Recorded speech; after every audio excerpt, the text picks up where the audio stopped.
Hi, my name's Michael Mamas from MountSoma.org, and I'd like to do a little collection of videos now about the Veda. And to start with, what is the Veda? The Veda is nature.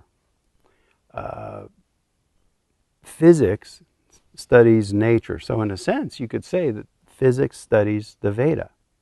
But there's another approach to the Veda, another approach to the study of Veda, where in ancient times, people with very pure physiologies were able to allow their physiology to rest all the way down into the very depth of existence, what in the West we would call the quantum mechanical level. Now,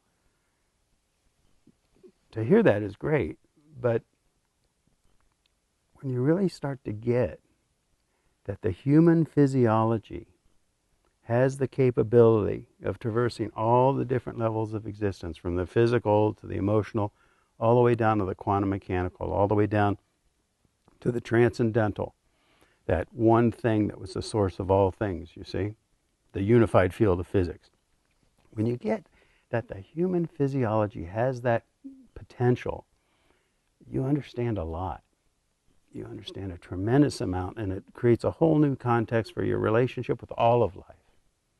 So these ancient rishis, you see, ancient seers, brought their awareness to that level. And the impulses in the quantum mechanical realm, those pulsations of the self-interacting dynamic of oneness, of the unified field, of pure isness, of pure consciousness, were allowed to well up through their physiology and come out their vocal cords. And they allowed then those impulses to modulate the sounds, to create the sounds as it welled up through their physiology all the way out to the physical. And that's called Vedic Cognition. People heard that thousands of years ago, knew it was incredible, memorized it, passed it on verbally from generation to generation, and those people today are called Vedic pundits. Okay? So that's Vedic Cognition. Now, sometimes when people think of Veda, they think of the words. And in the West, that, or whatever language you speak would be the translation of those words.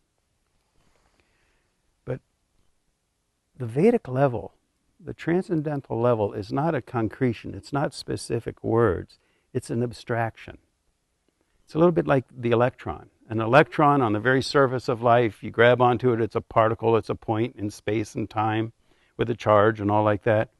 But modern physics, as you go to deeper and deeper levels of what the electron is, it becomes more and more of a probability cloud, more and more of an abstraction. And at the very deepest level, it exists eternally on all levels of existence, you see? And so it's just a probability that when you grab onto it, when you reduce it down to something much less than it really is, you'll find it somewhere in a little local area. Okay? Now, the Veda is the same way. The Veda, every point in the Veda, every word, every syllable, in its depth is not a concretion, it's an abstraction. The concretions, the translations, the literal interpretations are compromising, really, the full grandeur of what each syllable in the Veda is. So that's why there are people called, they're Vedic scholars. They have tremendous knowledge of the Veda. And that's why when you give a little verse from the Veda to 10 different Vedic scholars, they'll all translate it differently. Now, if you're not careful, you might think, well, were all of them wrong except one, or, what is it?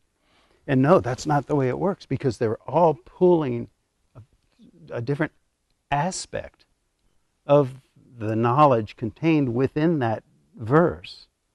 They're pulling that out, and they're giving that translation to something that's really much, much larger, much greater, much grander. So it's important to keep in mind, to understand really just how profound the Veda is, and also what those Vedic cognitions are, and also how they can be reduced down, and really have to be reduced down They have to be viewed from a particular angle. It's not that these Vedic scholars are wrong, by no means. It's just that they're pulling out different aspects of knowledge of the nature of nature, the nature of existence, the nature of life. So it's important then that we remain very humble in our relationship with those translations and what they mean. It's like each verse of the Veda is like a big pie. And you can take all sorts of different slices through that same one pie, and you'll see it differently. You'll view it from a different angle, you see? So we're going to delve in deeply in this collection of videos now regarding the Veda. We'll delve into different aspects of the Veda, what it is, and it's really beautiful, and it's incredibly profound. And I hope you enjoy this series.